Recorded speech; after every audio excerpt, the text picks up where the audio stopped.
All right, welcome back. We have got another great episode of Dear Baseball Gods. This is episode 62, and I have an awesome guest here over in Lexington, Kentucky, Shaun Cole. How you doing, Shaun? Good. How are you? Doing well, man. So Shaun Cole is the former minor league pitching. Weren't exactly a pitching coordinator, but you were a. Explain to me your role with the San Diego Coordinator, Padres. yeah, coordinator of player development, and I bounced between scouting and player development with the Padres. Yeah, so this is one of the cool things about Shaun. We're going to talk about all the different hats that he's worn throughout his career, both in U.S. baseball, overseas, with a lot of scouting and player development, pro ball, college ball. So he's been kind of everywhere, which is really cool. As we run through here, you won a national championship with the University of Arizona Wildcats as their pitching coach there, and you were National Pitching Coach of the Year. Pretty crazy. Correct. It's pretty Yeah, awesome. And then two yeah, it was USA awesome. gold medals on your mantle. Where do you keep your gold medals? You have like a certain like a special safe. Um, uh, Honestly, I have everything. We just moved, so everything's still in boxes. I Gotcha. used to have everything up in our office in here, but just haven't had a chance to get to it yet. I picture it like you having some secret thing you push and then like smoke like bubbles out as it comes up out of the floor or something. But no, that's I awesome. wish it was that cool. And then so it says you've coached a 20 total first rounders and 55. I'm sure it's probably more now. Players drafted and signed to professional teams. So really good player development guy here. So Yeah. so tell me a little about Lexington. So I haven't been. I've traveled around. I enjoyed Louisville last year with one of the tournaments that we were at. But give me the lowdown. Pretty cool. I mean, Lexington has a good vibe to it. There's a lot of character. The neighborhood we live in has been awesome. The neighbors have been awesome. Ironically, one of our pitchers at EKU, his parents live right across the street from me. So Oh I always man, joke with my wife, and I know he's got to pitch good this year. So and you got to be on your best um, behavior. Yeah, they see you out smashing pumpkins absolutely, on Halloween. It'll be over for you. no, I can't do that. And I tell my wife to tone it down too. So it's been good. Honestly, my wife's probably enjoyed Lexington more than I have so far. I've been down in Richmond at EKU quite a bit, and then on the road recruiting. But so far, we're really enjoying it. Nice. And so you just got out of pro baseball again, and you made the Yeah, transition, taking the pitching coach job at Eastern Kentucky. So correct. tell me a little bit about that. So how long were you in pro ball? And tell me a little bit about your role there, because I know we chatted a bit about it, and you spent a lot of time in the Dominican, a lot of time in the U.S. You were a manager. Again, pretty cool story. So help us out here. Yeah, so I spent just over 2 years with the Padres. AJ Preller, the GM, and I met down in Mexico, ironically, when I was with USA Baseball with the national team. And we got to know each other and spent a lot of time on the phone the year before. I took the job with the Padres, and I was in a hybrid position where I was involved with the draft and um, all the regional draft workouts my first year, and then I would spend 2 weeks on the scouting side and then 2 weeks on the player development side. So I was bouncing around quite a bit. I was a coordinator my first year in the minor league system, so I would rove through the lower levels of the minor league system. And in that first year, I think we spent roughly $70 million on international players. So that was the reason why I spent so much time in the Dominican Republic. We had a young manager who was managing those teams and then also running the Dominican Academy. His name is Jeremy Rodriguez. He's now with the Dodgers. I think he's in. I think last season he was either in high A or double A as a manager. So that was a priority for us because of all the money that was invested down there um, in that first year. And then my second year, because of all those players now transferred up to rookie ball in Arizona, I oversaw. We had for the first time the Padres had two rookie ball teams, so about 100 players, 100 plus running around rehab. I oversaw the day-to-day operations of both of those teams and also managed one of the teams. I also filled in as a pitching coach in short season in my first year too. So it was a crash course of professional baseball in just a little over a 2 year period. A And lot of so, travel. yeah, I'm sure. So how did you bridge the language barrier, or scale Yeah, it, or bust through it? yeah. I tried my best to learn as much Espanol as I could, but we were fortunate. We had translators with us all the time, and then a lot of the coaches down in the Dominican spoke Spanish, so there was a lot of translation going on. I joked with people all the time. My last year with the Padres, I was managing, and probably 75% or more of my dugout spoke Spanish. So Yeah. that was interesting, and really it made me try to get better as a teacher or a coach, and you got to really I don't want to say dumb it down, but you got to break it down for those guys because there is a language barrier. So Yeah. it was So, good. like, get all 3 of the strikes. 3 strikes on that guy with the bat. Yeah. For the most part, to be honest, I mean, those kids were taking English every day. Yeah. And when it came to baseball, they had a pretty good sense and idea of what you were talking about. So Yeah. it was good. I really enjoyed being around a lot of the Latin players, and the Dominican kids enjoyed it. So did they kind of reach out to you as far as like helping them with their Spanish? Were they like actively try to, hey, how do I say it? Or were they kind of like doing it on their own? And then, because I know when, in my playing days, the Latin guys, like really great people, but a lot of times they just sort of stay to themselves, and a lot of times they were just in Spanish, not because they didn't know a lot of English, but they just weren't as comfortable with it, so they just kind of like stayed in the shadows. Yeah. And being older players, I think at that point they were kind of just like dug in where they weren't gonna maybe learn it to a higher degree or whatever it was. But I Yeah. think I don't know, when they were younger, were they really eager to learn English or? I think they are, and then when they get on the field, it's more of a comfort thing, and that's why they gravitate to the other Latin players, especially when they get over to the States. I mean, For sure. It's a bit of a culture shock for them. Yeah. Especially, in the Dominican, it's like a mini university, the academy they're at. So every day there's a schedule, they're on the field, and then after they get off the field, they're going into English class, or they're going into classes that are teaching them how to have a bank account and write checks and all these things. So it's pretty crazy. And then even when they come over to Arizona, at the same deal, it's pretty much the same schedule. At the end of the day, they're going into English class. So, and that's standard every day. They're learning and having to learn. And then when they struggle with it or they fight it, it's just, you got to make it clear to them like what the ultimate goal is, and that's to get to the big leagues. And you got to be able to speak to the media clearly. And but I do think it's definitely a comfort thing where they revert back to, well, I'm going to hang out with the guys that I know really well and I grew up with in the academy, and I can speak Espanol or Spanish. And then also they gravitate to the coaches that are from the Dominican or from Latin America, and they speak Spanish, and there's a comfort to it, and I completely understand it. Yeah, I didn't understand it initially. It gave me a lot more insight and perspective when I went to the Dominican and went as many times as I did, and it made it clearer to me, especially seeing how they grow up and where they come from, and I had more of a respect for what they go through. It's a tough deal what they go through. Yeah, for sure. What other kind of life skills do they teach? So I know you said they like having a bank account and obviously English, but like what else is kind of on that that curriculum? Sex education, which was interesting, and they're coming in and talking to them about STDs and taking care of themselves, and then also Major League Baseball. We had the top guys from the commissioner's office, security office, come in and speak to them just about handling police officers in the United States, and how to handle certain situations, and how things can be perceived differently in the United States versus Latin America. And so they're getting a crash course of life in the United States, and that is the reason why when you take a step back and you look what they're going through, and especially being away from family, and some of them became millionaires overnight. Just what they're going through it's pretty intense, and it's life changing in a lot of ways. Not just because of the money, but also just being separated from your family, being separated from your culture, having to change a little bit of how you operate or act, because in the Dominican, like,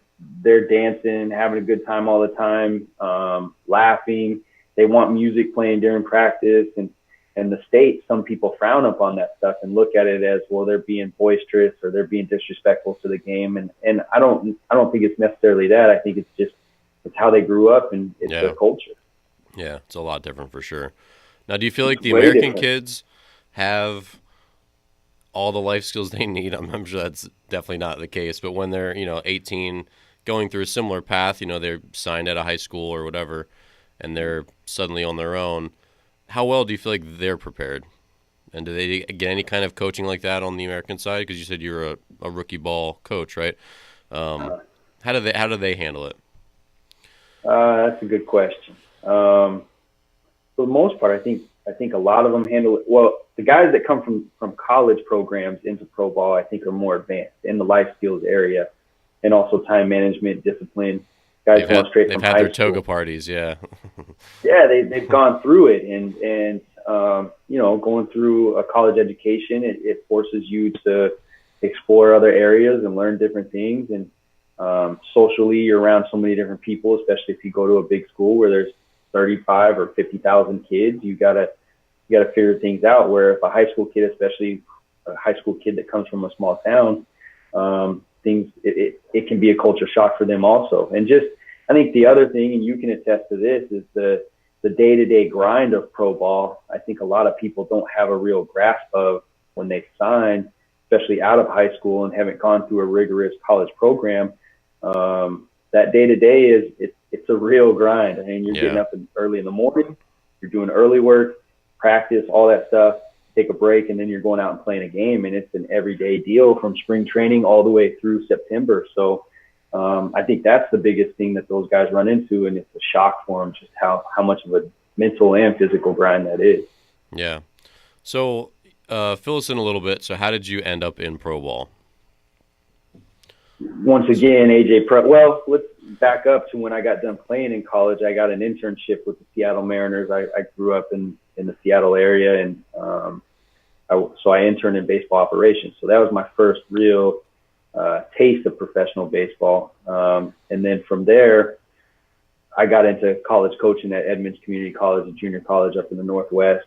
And then from there, I went to the University of Arizona. So because of that stint with the Mariners, pro ball was always in the back of my mind.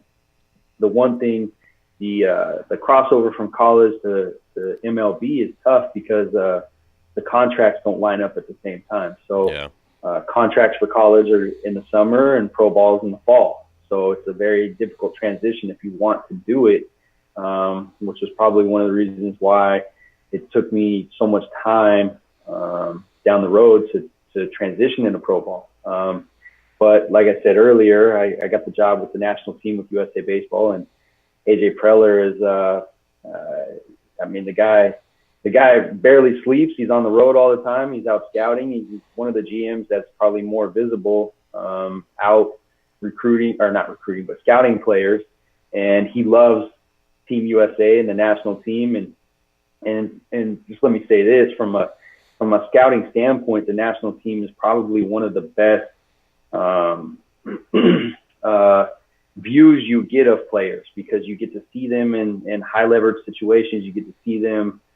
They're challenged because of the schedule, the travel, going to a foreign country. Some of those guys, it's the first time they've ever left the States.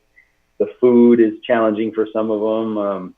The time change. So it's the best way to get a real view, or get the best view you can of some of those players' makeup. And I think that's why AJ follows that team around. And that's how AJ and I met. I mean, he was hanging out outside of our dugout almost every day in Mexico wearing basketball shorts and a T-shirt. You would never know he's a GM. And that's where it all started. Yeah, you just don't know. And that's one thing I try to tell players all the time is you never know who's watching. You know, like when I would go out and cross-check players, I won't say who the kid was, but I'll give an example. I had to go to see a kid in Tennessee for the draft, and he was like a third or fourth round prospect, and a good player, but there were some things that we heard that were some issues off the field. And I went out to watch him, and I wore just regular clothes and didn't tell anybody I was coming, and hung around and watched for a day. I got there early, and you'd never know who's watching. And like I said, I mean, AJ goes out all the time, and you would think that he's just some scruffy dude off the streets watching games, where he's the GM, he's making the decision. So that's how I got back into pro ball, was meeting AJ and developing a relationship. And it's tough to turn down an opportunity when a GM's offering you a job. So Yeah. And then from there, you journeyed to the Arizona Wildcats, and you won a national championship. So tell us a little bit about what it's like at a high D1 program. Well, I got really lucky because I walked in. Well, I was the youngest pitching coach in the Pac-10 at the time. I went straight from a junior college program to University of Arizona, and I walked into a job working for a legend, Andy Lopez. And he had, I think at the time when I started working for him, he had been coaching for 28 or 29 years. And so that type of experience. And then Mark Wazakowski, who's now the head coach at Purdue, was the recruiting coordinator. So really, I got lucky. I walked in as a young, inexperienced coach at a high level, and I got to learn from two of the best guys that I could be learning from. And to this day, I still have relationships with both of them. And I mean, I reached out to Andy last week just to talk pitching with him and how he worked with guys, dropping guys down and sidearm pitchers. And so to have that advantage to be able to reach out to either him or Wazakowski on recruiting, which is tough now because we're kind of competitors, Mark and I, but it was great. But also on the other side of it, what I tell people, and Andy said this to me when he offered me the job, understand what you're signing up for. When you're at a high level program like that, the expectation is to get to Omaha every year, and it's not just talked about, it is expected. I remember our AD, Greg Byrne, who's now the athletic director at Alabama, he would come out in the fall and tell us the expectation is to get to the College World Series. So there was at the same time where I was learning a lot, and it was great to be around that level of players and in a great conference. There was also a high level of stress and a lot of work and time on the road recruiting. And being at the mid-major level now, some of these coaches will joke that they think it's easier to recruit at a big school like that. And I try to remind them, like, yes, those schools have a lot of nice things to offer, but it's not like you're recruiting against Eastern Kentucky when you're at Arizona. You're recruiting against LSU, Texas, Florida. I mean, it's a tough deal, and you got to get after it. It was awesome working at a big school like that because every year you did know that you had a legitimate shot at competing for a national title. So what were some of the tactics you used to help sway a kid from away from Arizona State or away from Stanford to come to Arizona? Mm-hmm. Well, the tradition was easy to sell.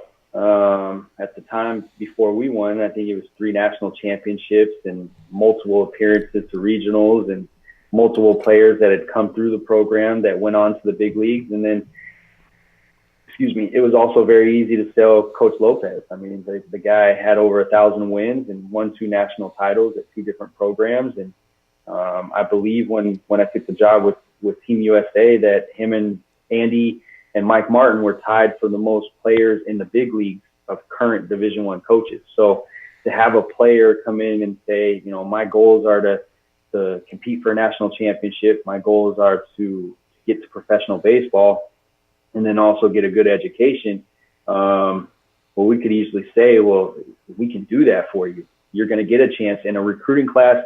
It was Andy's goal. Every recruiting class gets a chance to compete and stretch in Omaha for a national championship. And you could say or argue that they did that almost every recruiting class. And then also to get a chance, if I remember right, the team in 2012, the 9 guys in the lineup, I think 7 out of those 9 guys are in the big leagues right now. So to be able to sell that you're going to get developed to go on and play professional baseball, you're going to get a chance to compete for a national championship. And then also Arizona campus is pretty sweet and the weather's really good to be able to sell all those things. Well, it wasn't hard. Now, like I said, though, but if you're competing against LSU or Texas, Austin's a pretty sweet place to go for 3 or 4 years, and Baton Rouge and that environment they have there, you are fighting against that. But we had factual things that we could sell, and most guys, when they're talking to you, they want to get developed to go on and play professionally and then also compete for a national title. And when those things are facts, it's not hard to sell. Yeah. So one of the questions that pops into my mind is, there's tons of really high-level programs, right? Like Arizona State's right down the street and all these Pac-10 Right. schools. But for you to say that like 7 out of 9 guys actually made it like all the way up the river, I can imagine the salmon like jumping up. Like it's so hard to make it to the big leagues, even if you're an amazing player. 50% of first-rounders don't make it, right? Even for a day. Right. Right. What do you think that X factor is that so many Arizona players, have made it? That seems crazy. Yeah. Yeah. Uh, David Eckstein's a good friend of mine, and he played for Andy at Florida, and he'll tell you all the time, and you'll hear the war stories about Coach Lopez. He's very demanding, and he's going to push you to do it the right way, and sometimes it's not the friendliest way. Like David says all the time, though, is Andy, because of the way practices are designed and how he gets after you mentally, it prepares you for pro ball. Pro ball is almost easy for you after going through Arizona's program. And that was one thing with recruits that I try to do a really good job of is explain to them, like, there's a lot of nice things here. You're going to have anywhere from 7,000 to 9,000 fans at your games, sometimes more. You're going to have a really good atmosphere, but you're coming to play for a guy that is very demanding, and he's going to push you hard. And if that's not something you're on board with, then you probably need to look elsewhere. And I truly believe that is the X factor, was the way Coach Lopez ran his practices, and how he didn't waver on any of the standards he believed in, and he was going to push you and demand that you do it right. And since I say it to people all the time, I said it to David a couple of weeks ago, it's a curse and a blessing that I worked for Andy. It's a blessing because of what I learned, and it's a curse because I haven't been in an environment like that since I've left. And that's not a knock to any of the places I've been. Obviously, I've been to some really cool and neat places, but I think culture and society has changed a little bit where players don't want to be pushed really hard, at least initially. Deep down inside, at the core of it, every young man wants to be pushed to their limits and challenged and get better. But the culture now is not to get on them or be too aggressive with them.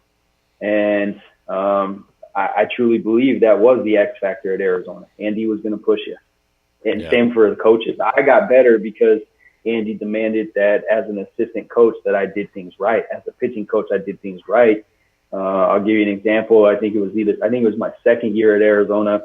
I mismanaged the bullpen.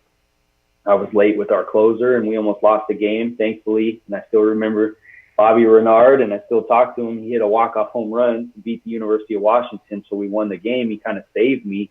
But Andy got on me pretty good about mismanaging the bullpen and not being late with our guys out of the pen. And you know what? Since that time, I haven't been late again. And I even watch games right now to see how bullpens are being managed because of that experience. And if he didn't get on me the way that he did, I might not have thought it was as important as it was after that conversation we had. And then, to be honest with you, I think there's extreme value in being able to manage a pen as a pitching coach or as a manager or head coach. I think that's one of the more important things that you have to do, and maybe one of the more challenging things you have to do, because you have different personnel every year and different things going on, and you also got to match up with your opponent. So he was very challenging. I believe that was the X factor at Arizona, and for preparing guys to move on and succeed at the pro level. So let's talk about Coach Cole then. So what is your system? Like, who are you as a coach now, having been in pro ball, having been in really high level Division I, having been a junior college coach? You've been sort of everywhere. You've been in the Dominican, you've been in the United States, you've got 2 gold medals in your special little case that has fog that comes out of it every time you open it, right?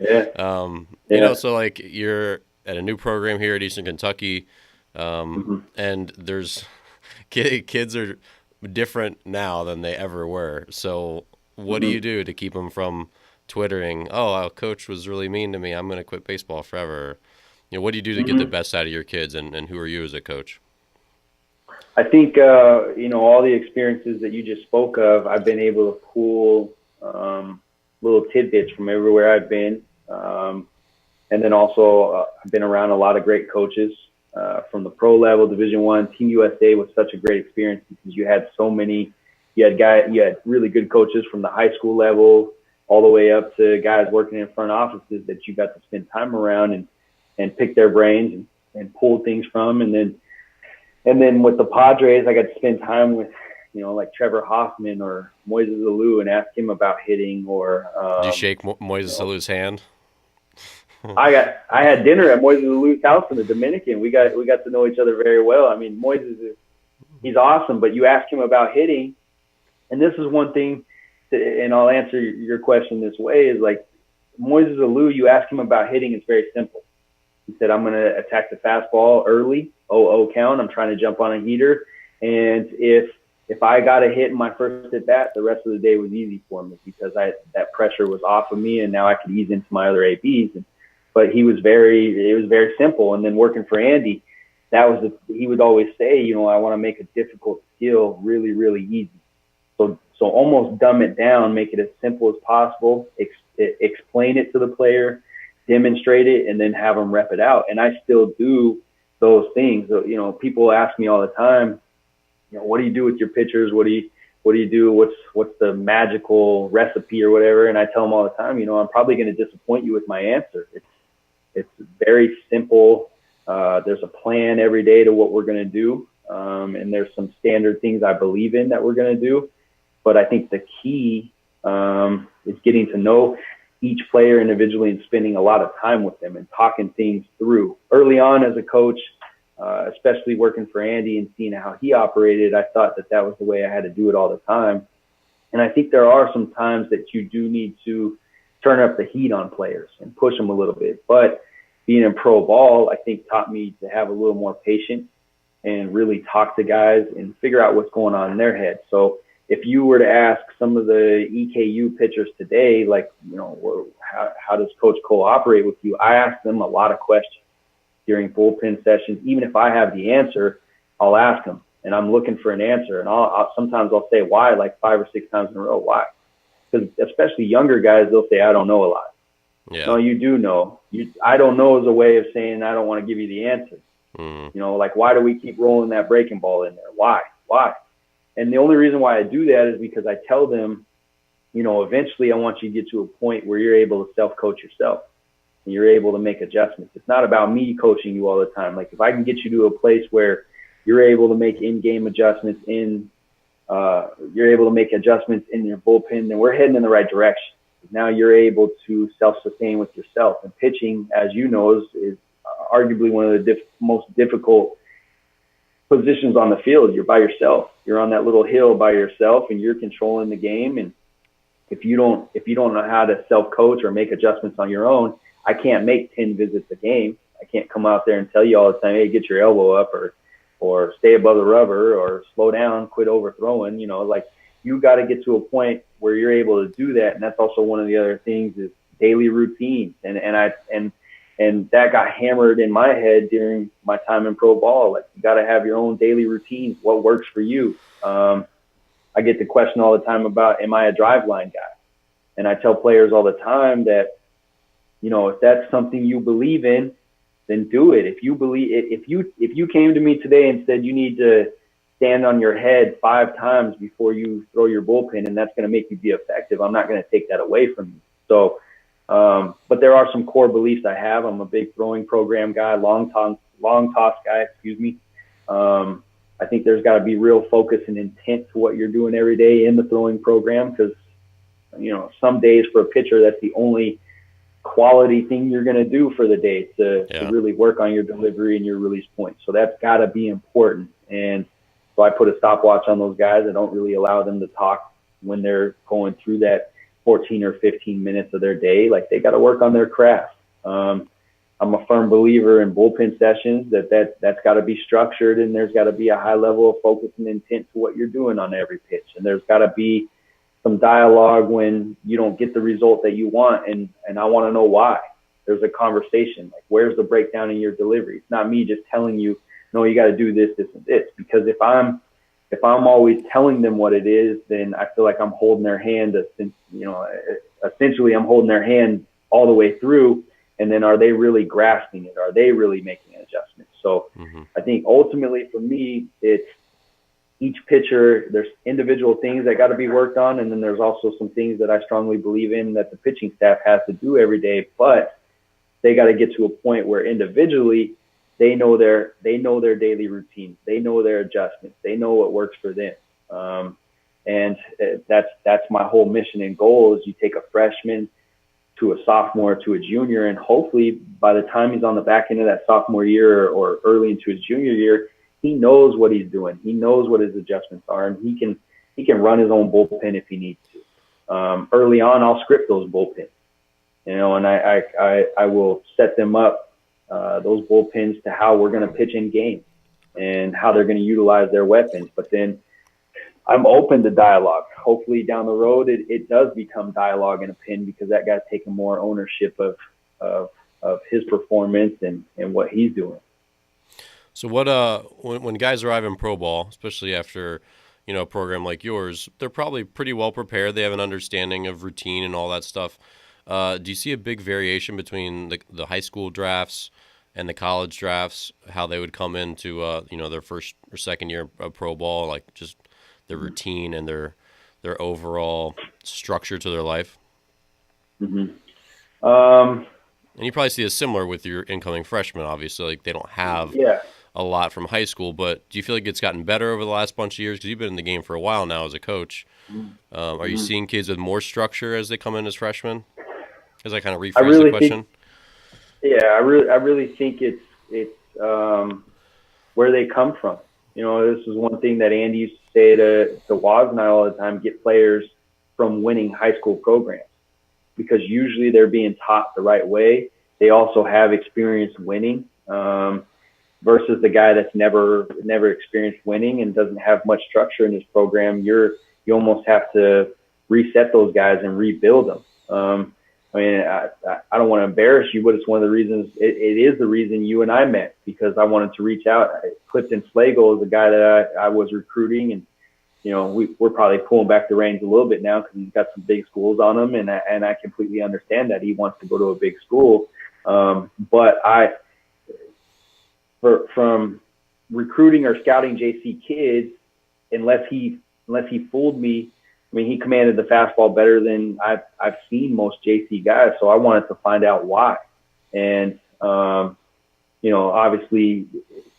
I want to give his JC coach some credit also. But talking to you spent a lot of time from when he was like 12 years old all the way up, so there must be some structure and some things that you taught him to get him to where he's at today.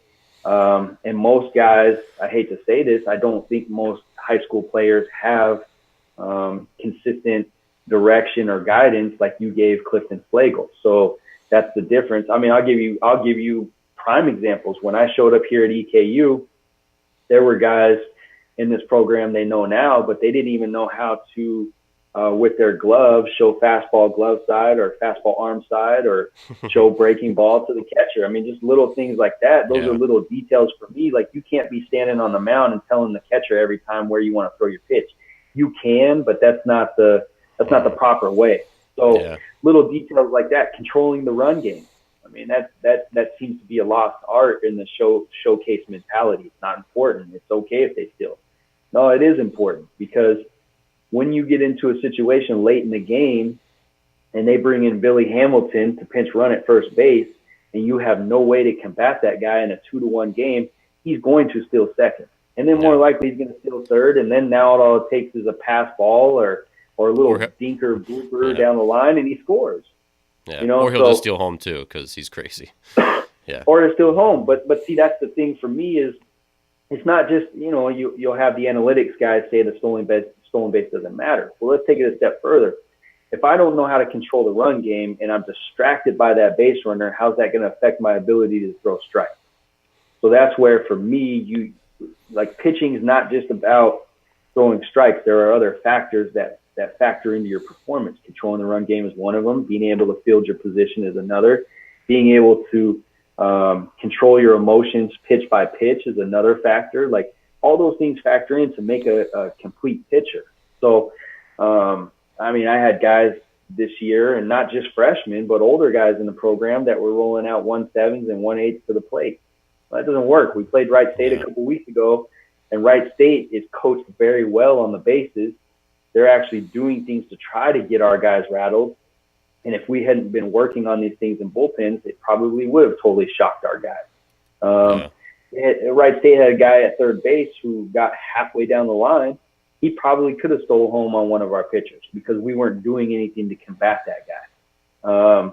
So that's, and I think that's been a consistent theme from my time at Arizona all the way through. Is it really just boils down to who's been in these guys' lives leading up to Division I baseball or professional baseball, that like yourself or Alan Jager's a good friend of mine, or Eric Cressy working with guys and teaching them how to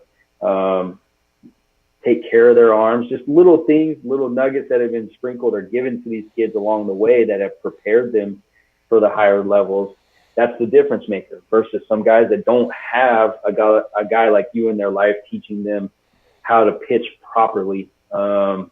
If they don't have it, then they're a little bit behind the eight ball, and they're living solely off their talent. Yeah. It's a tough thing to do. It's tough when you get to the higher levels just to live off talent.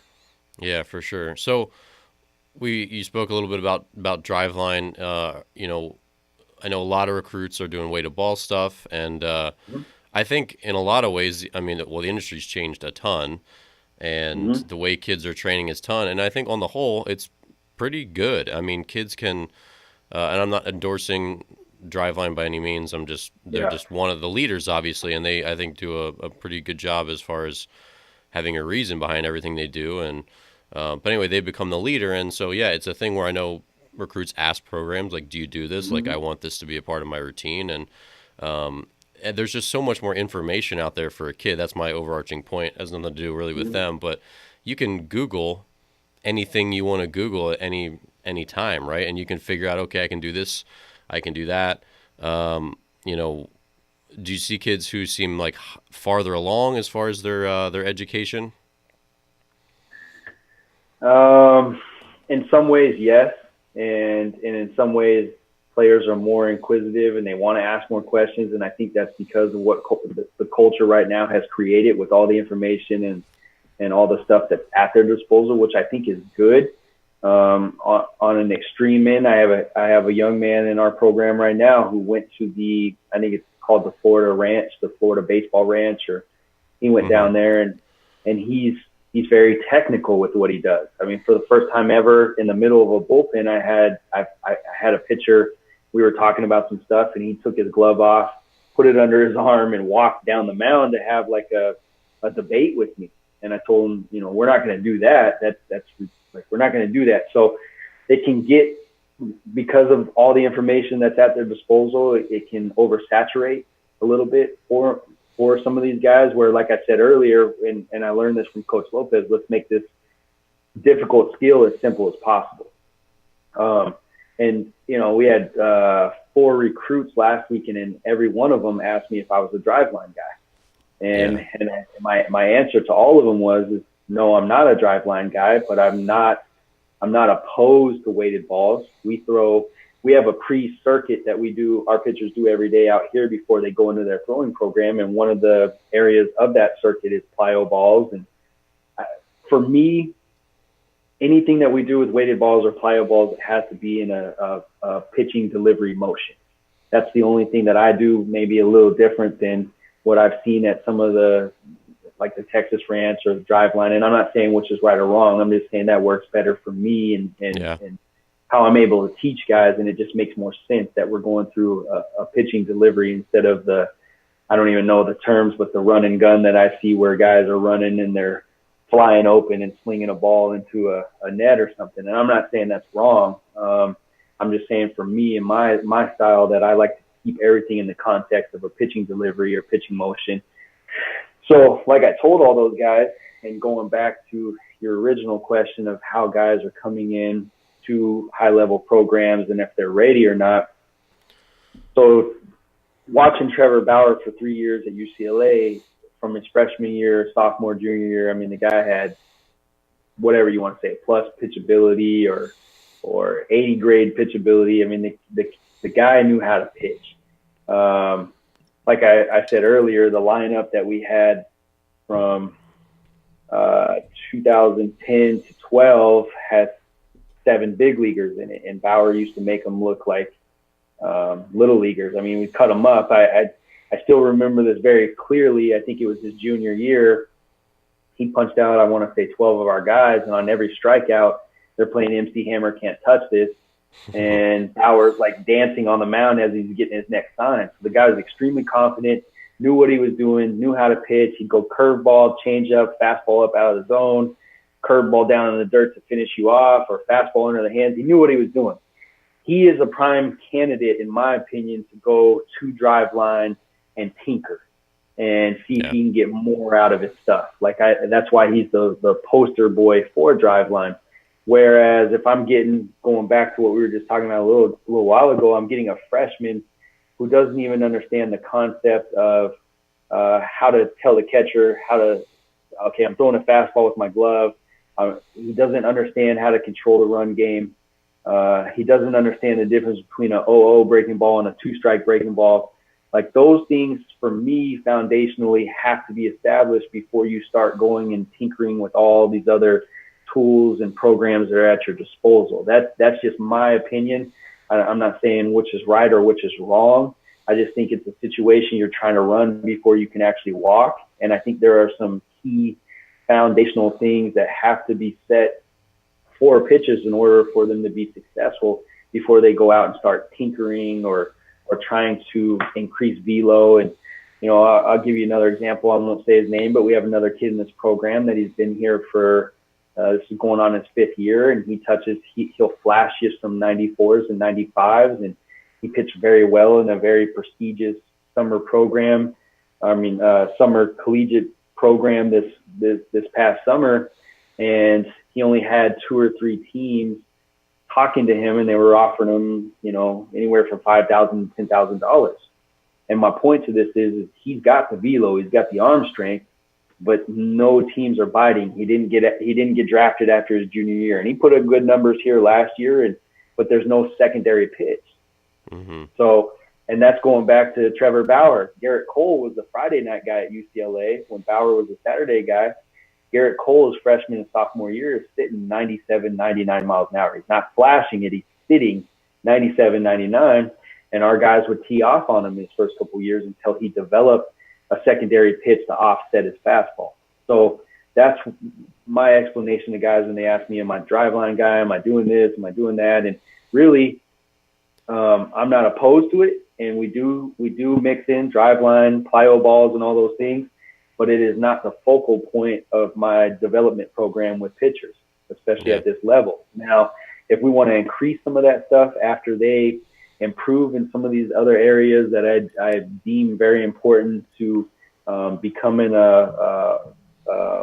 an elite pitcher or a whole pitcher, however you want to put it, then I'm all for guys going and tinkering and doing things like that.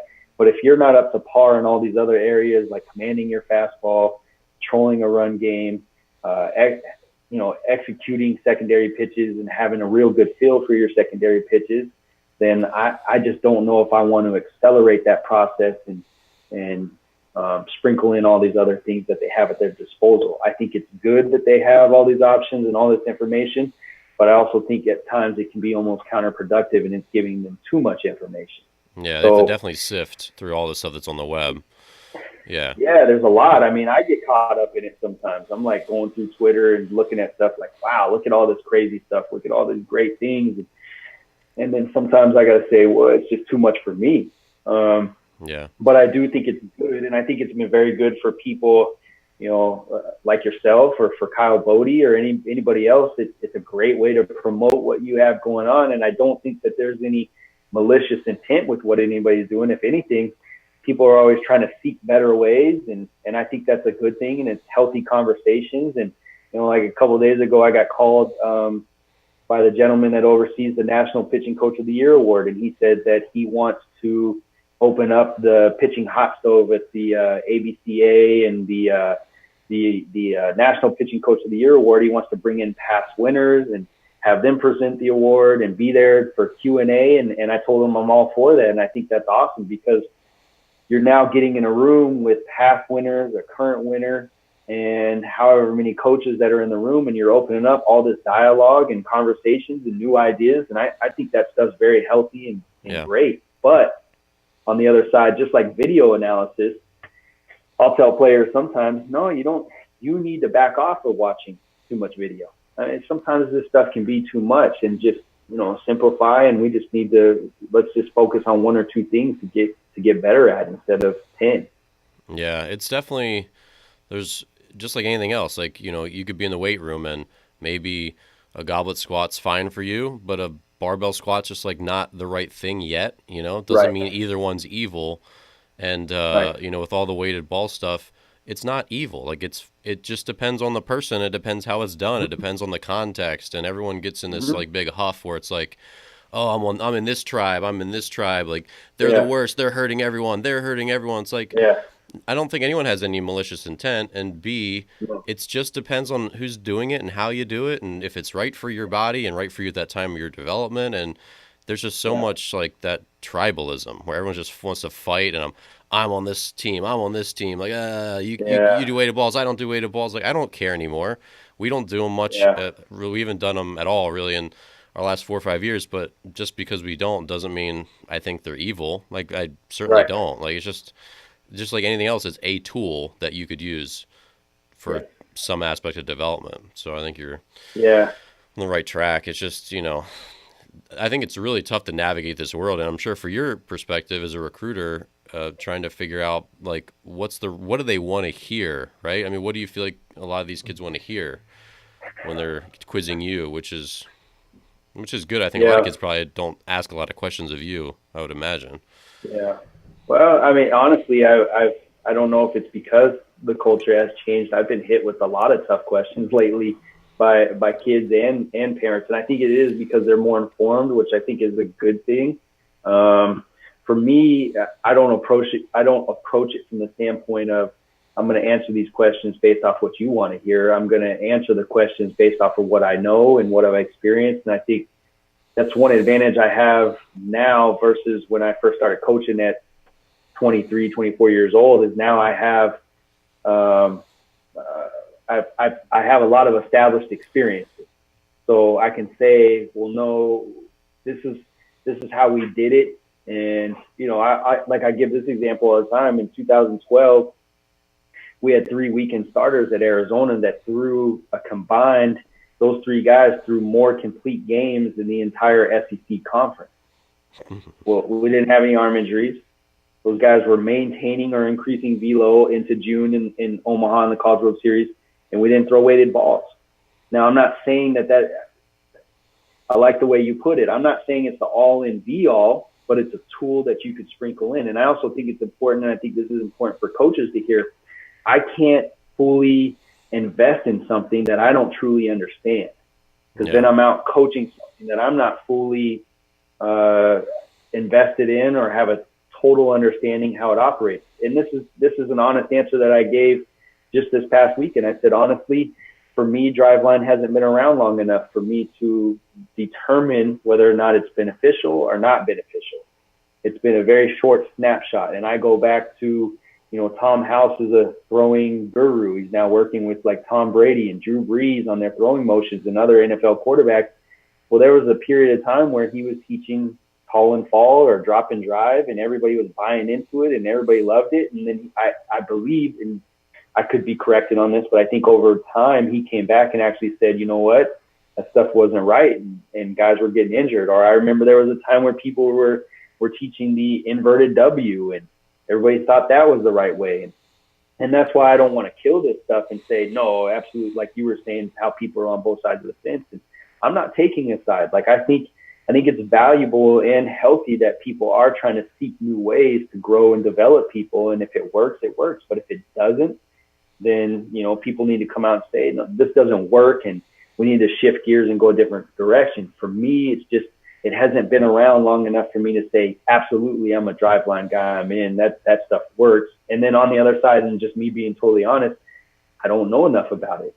I haven't dived in and gone up to Driveline and really said, I want to know all this. And you and I, in the first conversation we had on the phone, I brought this up, and this has been in the back of my mind for a while.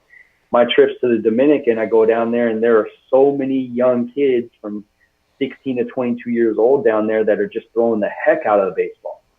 And at least the ones I was around, none of them did weighted balls. None of them had personal pitching coaches. And that has stayed in my mind that maybe that some of the stuff, we have so much to offer here in the States that it stunts athleticism in deliveries, or it oversaturates the thoughts in the head, or it distracts guys from really what they need to be doing. I'm not 100% on that, but it has been a thought in my mind just from going to the Dominican and seeing all the arm strength guys down there, and they're not on any of the programs that the kids in the U.S. are. I think some pro teams now are starting to sprinkle some of it in, and it'll be interesting to see over time how that either negatively or positively affects those pitchers down in the DR. Yeah, and it seems like the big factor is just strength and conditioning, right? Because everyone throws harder across the board, right? Whether you're American or Latin. And so then what's the unifying factor? It seems just like the way they're trained and the arm care. Like everyone knows you take care of your arm these days. Like you do your rotator cuff exercise, hopefully your forearm exercises. But I mean, it doesn't matter what your background is, what your ethnicity is. Like everyone's throwing harder. So it's hard to say. But yeah, I think we'll see as it goes. But just one of those tools. And that's another answer that I gave to the recruits we had last weekend is really, if we put you on any type of structured program, whether it's throwing program or weightlifting, and you haven't been a part of any type of structured program up to this point, you're going to get better. For sure. It's a given. You're on a structured program. It's like the time I spent in Japan, and you watch those guys, they all throw split fingers. I remember seeing a couple pitchers on their national team that faced our team. In the first couple of innings, if they didn't feel they were dialed in on the mound, they were going and throwing more pitches in the bullpen in between innings. Some people here in the States would say that is crazy. They're going to blow up their arms. But that's what they've done for a long time, and they believe in it, and their guys are really good. It's one of the things that in the last couple of weeks, we have a young man here in the program that throws a split finger. And there's another guy that I'm actually teaching to throw a splitty. And, I don't remember, I think it was like 10 years ago here in the States, everybody came out and said, you can't throw split fingers, it blows up elbows. Well, wait a minute though, like Hideo Nomo, he didn't blow up his elbow. And I got to spend time around Hideo Nomo. He's one of the Padres special advisors. And I saw him teach a kid named David Bednar a split finger, an American college kid who's now, I think he got up to AA with the Padres last year. And I talked to David last week about the splitty, and he said he loves it, and it's been a great pitch for him. I mean, our guys on the national team, they struggled with the split finger in Japan until they started laying off the pitch, but it's an extremely good pitch. But like I said, here in the United States, there's this fear factor, like, no, you can't teach those guys.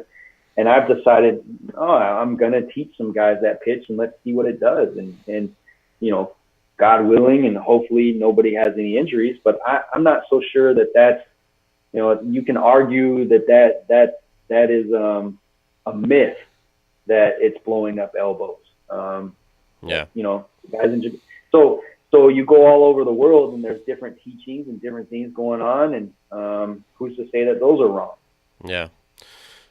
That's a good perspective. I mean, there's just so much stuff, and you hear the split finger myth, you hear all these different myths, and maybe there's truth, maybe you just don't know. But a lot of it's just tough to pin down because it's anecdotal or works for this guy, or they just train differently, right? The Japanese guys throw so much that they were just conditioned to do that. But then when you bring them over to the United States, they all seem to get hurt, which is also a crazy, weird trend. So.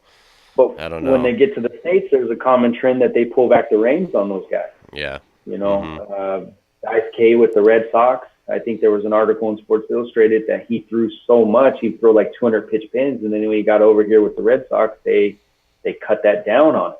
Ohtani this year. I mean, you could argue, well, he was playing a position too. I don't know, but he didn't have any issues before he got here. So who's to say that we have the market cornered on how to develop pitch? Is really what I'm getting at. And who's to say what's right or wrong? Weighted balls, Jaeger throwing program, split fingers in Japan, and 200 pitch bullpens, or in the Dominican where they just throw the heck out of it all. Who's to say what's right and wrong? And that's one advantage that I think I do have is I've seen it I've seen it pretty much all over the world. And really what I've done is I take little bits and pieces. Alan Jaeger is a good friend of mine. He was at my wedding, and he would hate to hear this, but honestly, I don't do the entire Jaeger throwing program. I take bits and pieces that I like and that I think are that fit my program, and I add those in. I don't do the whole thing, just like Driveline. I don't do the whole program, but I take bits and pieces and sprinkle that in. And I really think that that's the essence of coaching and growing as a coach is you find what works for you. You find what you're comfortable teaching and run with it, because if you're teaching something that you're uncomfortable with, the players are going to recognize that right away. Yeah, for sure. And then it doesn't resonate with them as well, and it's not as valid because they will automatically question it. Yeah, absolutely. And I as a disclaimer, it's just I think people should stop fighting so much. I think they should, look, explore all these different programs. Don't demonize any one. Just see if it works for you. You can take bits and pieces. You can see how it folds into your routine. It's like saying you can't do barbell squats. You have to do this. You have to do that. And if you just put it into a different light, like you said, a lot of it just seems silly. Like I'm not here to endorse or demonize any company. I think a lot of the stuff that Driveline's doing is good, intelligent stuff. Mm-hmm. And I also don't know a lot of the stuff that they're doing, but it's just like, let's just let people make informed decisions for themselves rather than having this huge polarizing, crazy thing going on where it's just like we all hate each other and you can't, just like you said, just take bits and pieces, do what works for you, talk to a lot of people, do your homework, do your research, like who are you to say that this college over here 1,000 miles away is doing it the wrong way? Like if you don't even know, like people don't know what we do in our facility. I don't know your day-to-day at EKU. You need to kind of walk in their shoes before you make a really informed decision of what's right or wrong for you. It's easy on the internet, I think, to get little snapshots of people's lives. And I was just watching a video, a Casey Neistat video on YouTube, and he was talking about how part of the Elon Musk interview on Joe Rogan's podcast that, Instagram makes people's lives seem better than they are. And it can depress people because you see, here's this beautiful person on the beach. Their life is so great. Well, that was just like a staged photo. That's not their normal life. You see like one little clip of someone throwing a ball and we think, and I get this as a coach, people are like, oh, that kid's doing this wrong. I'm like, dude, he's doing 8 things right. And one thing that I don't really care about, he's not really doing. Like we go in little bits. Like I'm putting this out there. There's some context. I'm not going to write a book about it.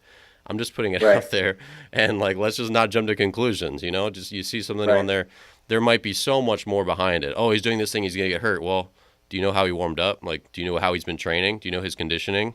Like, you don't know anything about it. We all need to pull back the reins. That's why I stay silent. In the last bunch of years, I've mostly stayed silent. Like I'm not gonna go out there and judge other people and what they're doing. No, I might silently, but. And I think it's healthy. And that's why I referenced the pitching hot stove. I think it's healthy for a bunch of people to get in the room that have different ideas and openly talk about them, because you may pull something from it. You may learn something, or like you're talking about right now, if you get in the room and talk with somebody and you break down exactly what was going on in that bullpen session, then there may be a clearer understanding. For me, that makes sense. Yeah. Yeah. Baseball is one of the, it seems to be the one sport where people are highly critical of what others are doing. It also seems to be the one sport where the transition of coaches going from pro ball back to college or college to pro ball is almost frowned upon. It's interesting. You see in the NBA, the NFL, those guys are crossing back and forth all the time, and it's open. And college football coaches are learning from NFL football coaches and vice versa. And it seems to be a little bit more of an open dialogue in those worlds versus baseball. And I don't really understand that. It's a very interesting deal. And I think that permeates through the stuff you're talking about online, where there's this, it's either people are rooting for you or they're criticizing. Yeah. And I don't understand that. And that's why I want to be very, where I'm very open about being on the fence of Driveline or any of these other things. Like, it's interesting stuff. TrackMan, Rapsodo, or like all these things are new tools that are really people are designing to help you. and you gotta mess with them and dive into them a little bit to find out really is it a fit for you or is it not? And if it's not, that's okay. It's not like if you say, you know what, I don't want to do TrackMan stuff with my guys. That doesn't mean that you're being rigid or you don't want to learn or you don't want to be open to new things. You just may be saying, you know what, that's not really the level that my guys are at. They don't need to be talked to about spin rate. Or on the other side of it, you may say, you know what, I want to go all in on TrackMan and Driveline and do this stuff with my guys. And that doesn't mean that people have to criticize you and say, well, yeah, but you're not doing any of the old school stuff. Well, whatever works for you and what works for your players, and if you're giving them the best advice you can and giving them the best tools, then people should celebrate that a little bit instead of being critical of it. Yeah, absolutely. And I know from our perspective, we a bunch of years ago we made the conscious decision, like, we only have a couple hours per week with any given pitcher. So what do we want to teach them in those 2 hours, or 1 hour? We do half-hour sessions twice a week. Like, it's not that much time. You can't cover everything. So, like, what do we feel like we're best at and that we can give them that will help them long-term? And that was more pitchability stuff and like mental stuff. And that was just like the decision that I made as an instructor for the most part. And you still tinker it. And it's, you always have constraints of time and all this other stuff too. So you just don't know. And, and like with Rhapsodo, I love the Rhapsodo. I think all those tools are really cool. We just are more of like a junior high and high school age facility. Like, that's most of our clientele. And that's advanced. And we can't, we can't set the thing up. They're going to hit it. Number one, like, it would be destroyed within, a week's time. And then it's like, all right, your spin rate today was terrible. It's like 1142 RPM. And they're just like looking off into space. Yeah, they don't even know what that is. Yeah, they're just not, and you can explain it to them, but at the same time, it's just, there's so many millions of things that come before that. And that's like a later thing where if you got a bunch of college guys and pro guys in your facility, definitely is a good tool. Like, definitely makes sense. And they're going to eat it up. And so. I think the other thing that I'll add in on this too is going in extremes can be very dangerous. So I'm going to go from one extreme to the other and just totally buy into something, and that's what we're going with. I think there has to be balance to everything you're teaching and what you're doing.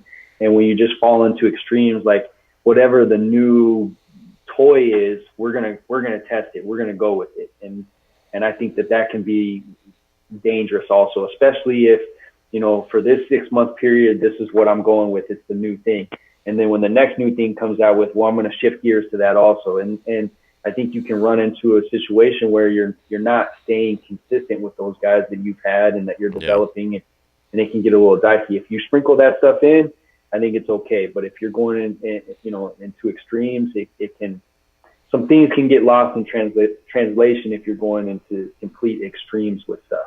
So, for sure. And going back to what we were saying earlier, there's so much at your disposal right now. It's really easy to get caught up in that. Yeah, it's tough to wade through it. Well, Shaun, is there a way for our viewers, listeners, to follow up with you on social media or anywhere? You incognito? A little bit. I mean, honestly, I do have a Twitter account, but I've never tweeted. I've never done any of that stuff. If anything, and this is me being real honest with you, I'm trying to get back to the side of just staying in the moment and today and staying off social media a little bit. So okay. So write Shaun a letter. Write Shaun a letter. Yeah. Sorry. Go ahead.